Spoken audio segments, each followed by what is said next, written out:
আন মুআয ইবনে জাবাল রাদিয়াল্লাহু তাআলা আনহু قال قال رسول الله صلى الله عليه وسلم لا تشرك بالله شيئا وان قتلت وحرقت রাহু আহমদ বিসনাদিন হাসানিন।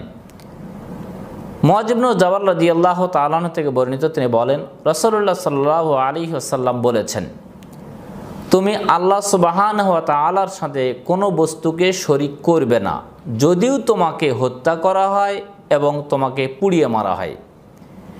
অত্র হাদিস আমাদের সমাজে আজকে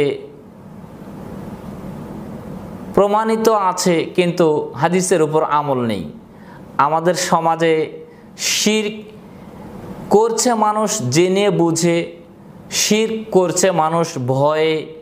আমাদের সমাজে এমন কিছু কার্যক্রম রয়েছে যা সরাসরি শিরক, অথচ আল্লাহ রাসূল সাল্লাল্লাহু আলাইহি ওয়াসাল্লাম আমাদেরকে এমন কঠোরভাবে বললেন যে তুমি শিরক করবে না, যদি তোমাকে হত্যাও করা হয় এবং তোমাকে পুড়িয়েও মারা হয়।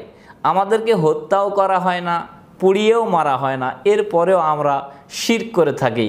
সম্মানিত দর্শক শ্রোতা, আমরা অবশ্যই এই হাদিসটির প্রতি খেয়াল করে একটু শিরক থেকে বেঁচে থাকার চেষ্টা করব। আল্লাহ সুবহানাহু ওয়া তাআলা আমাদেরকে শিরক নামক জঘন্য অপরাধ থেকে, বড় জুলুম থেকে বেঁচে থাকার তৌফিক দান করুন। আল্লাহুম্মা আমিন। আসসালামু আলাইকুম ওয়া রাহমাতুল্লাহ।